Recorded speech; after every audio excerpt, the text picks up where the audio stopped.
Assalamualaikum warahmatullahi wabarakatuh.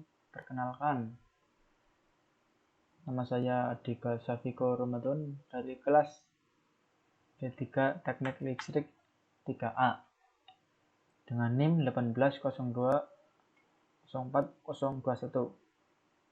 Saya diberi tugas oleh Bu Hera selaku dosen mata kuliah Bahasa Indonesia. Tugasnya yaitu untuk mempresentasikan hasil laporan tugas akhir dari kakak tingkat. Pada kali ini saya akan mempresentasikan laporan tugas akhir yang berjudul mengatur kecepatan pompa air menggunakan water flow sensor, atau bahasa Inggrisnya water pump speed controller using water flow sensor. Judul tugas saya ini disusun oleh Mas Aldi Indra Kurniawan dari kelas listrik. Tahunnya 2020, jadi tahun sekarang. Saya akan menjelaskan pada bagian bab 1, yaitu pendahuluan. Pada bab pendahuluan ini berisi hal-hal sebagai berikut. Ada latar belakang, tujuan dan manfaat, rumusan masalah, batasan masalah, metodologi dan sistematika penulisan.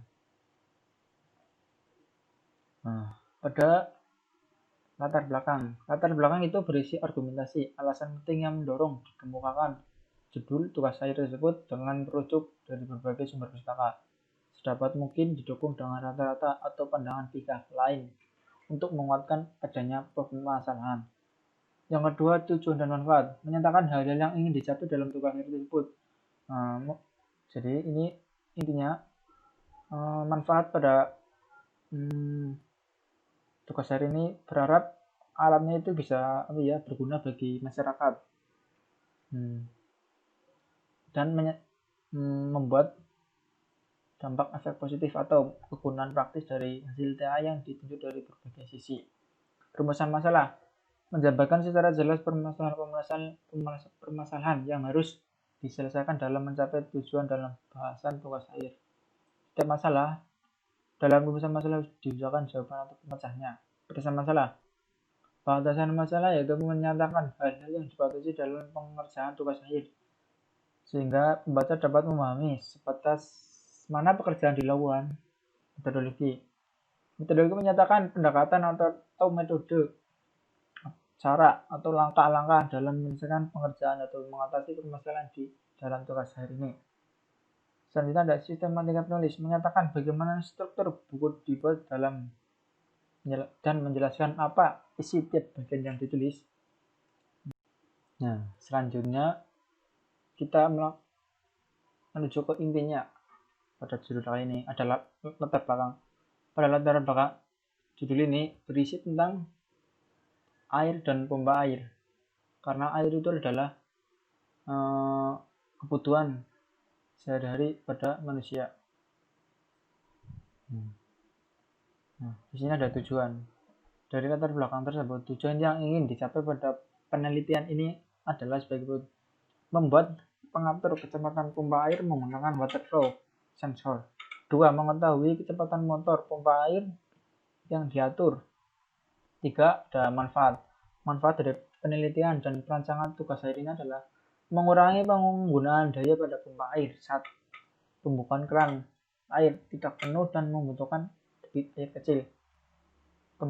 Rumusan masalah. Berdasarkan latar belakang tersebut, rumusan masalahnya sebagai berikut. Bagaimana mengatur kecepatan motor pompa air sesuai dengan dakwaan keran air. Kedua, bagaimana pengaruh debit air terhadap kecepatan motor pompa air.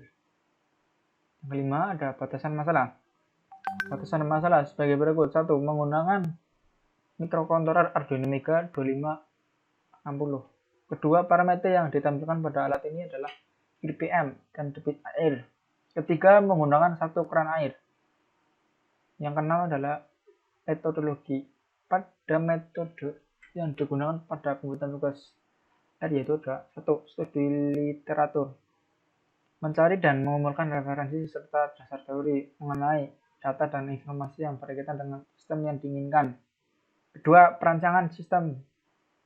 Metode ini merupakan tahap perancangan perangkat keras dan perangkat lunak yang dilanjutkan dengan pembuatan sistem hingga selesai sesuai perancangan yang dibuat.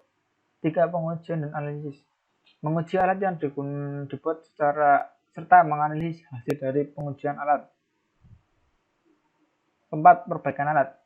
Metode ini dipakai untuk memperbaiki alat untuk mendapatkan hasil yang maksimal. Dan terakhir, penyusunan laporan. Penulisan laporan tugas saya dikerjakan secara bertahap dari awal hingga akhir penelitian untuk memberikan penjelasan tentang pekerjaan yang telah dilakukan. Ya, mungkin itu saja yang dapat saya sampaikan pada presentasi kali ini. Saya pribadi mohon maaf sebesar-besarnya apabila ada tutur kata yang kurang baik dan saya mohon maaf sebesar-besarnya.